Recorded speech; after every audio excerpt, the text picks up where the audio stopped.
अब एक चिंता की खबर है और चिंता की खबर इसलिए है क्योंकि कोरोना के केसेस शहरों में भले ही कम हो रहे हैं, लेकिन जगह जगह ये केसेस बढ़ते हुए भी दिखाई दे रहे हैं, खासकर चुनावी राज्यों में।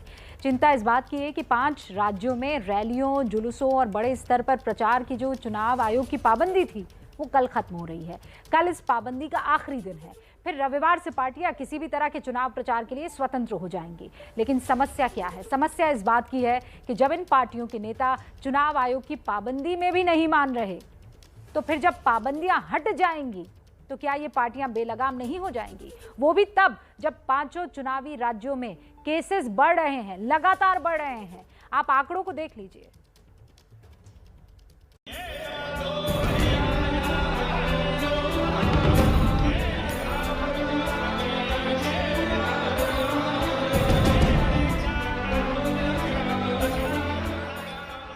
बीजेपी के राष्ट्रीय अध्यक्ष जेपी नड्डा आगरा में डोर टू डोर प्रचार से पहले पूजा पाठ कर रहे हैं।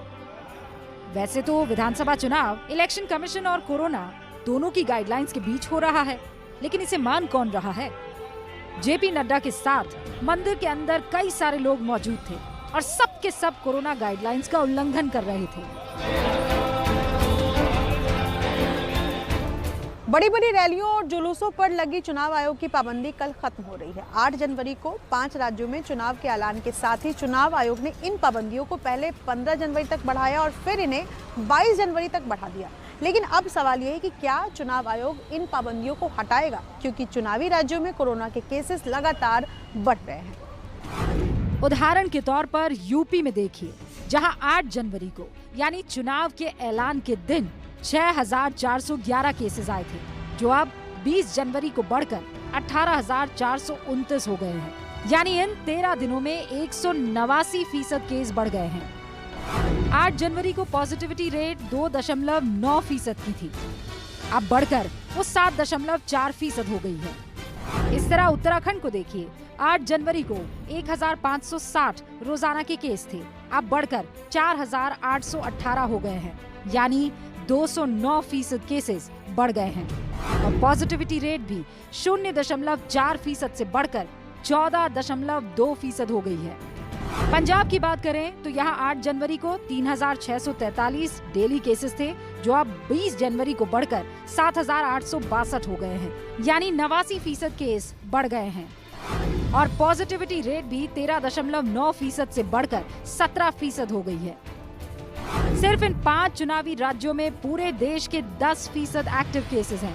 सबसे ज्यादा 97,329 उत्तर प्रदेश में है। इसके बाद पंजाब में 47,400, उत्तराखंड में 24,255, गोवा में 22,460 और मणिपुर में 2,384 एक्टिव केसेस हैं।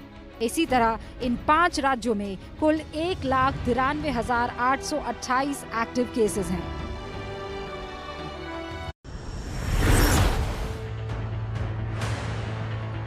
लेकिन इसके बावजूद 22 तारीख के बाद पार्टियों ने चुनावी प्रचार की पुरजोर तैयारी की हुई है।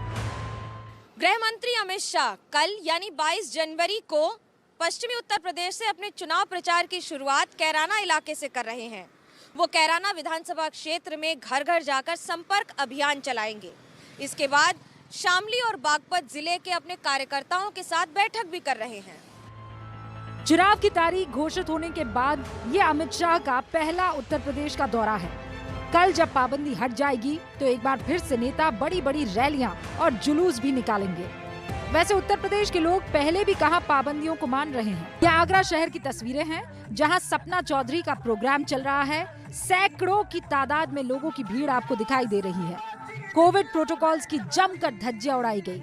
सारी रात कल सपना चौधरी का प्रोग्राम चलता रहा और पुलिस को भनक तक नहीं लगी। पूरे उत्तर प्रदेश में नाइट कर्फ्यू है, जिसे लागू करने की जिम्मेदारी पुलिस की है, लेकिन बावजूद इसके यहाँ ये कार्यक्रम चलता रहा। इसी ही लापरवाहियों की वजह से देश में कोरोना के केसेस लगातार बढ़ रहे हैं। पिछले 2 दिनों से लगातार 3 लाख से ज्यादा केसेस आ चुके हैं। आज भी 3,47,000 से ज्यादा केस आए हैं। 253 दिनों में पहली बार इतने ज्यादा डेली केसेस आए हैं। 235 दिनों में पहली बार भारत में 20 लाख एक्टिव केसेस हैं। 3 राज्यों कर्नाटक, केरल और महाराष्ट्र में 45,000 से ज्यादा डेली केसेस हैं। देश की पॉजिटिविटी रेट 17.94% पहुंच चुकी है। इसीलिए कोरोना को रोकने के लिए लापरवाहियों को रोकना बहुत जरूरी है और खास तौर पर चुनावी राज्यों में ज्यादा ध्यान देना होगा। और आपको भी अपना पूरा ख्याल रखना होगा अगर आप इन चुनावी राज्यों में, इनफैक्ट आप कहीं भी हैं, कोरोना से अपना बचाव कीजिए।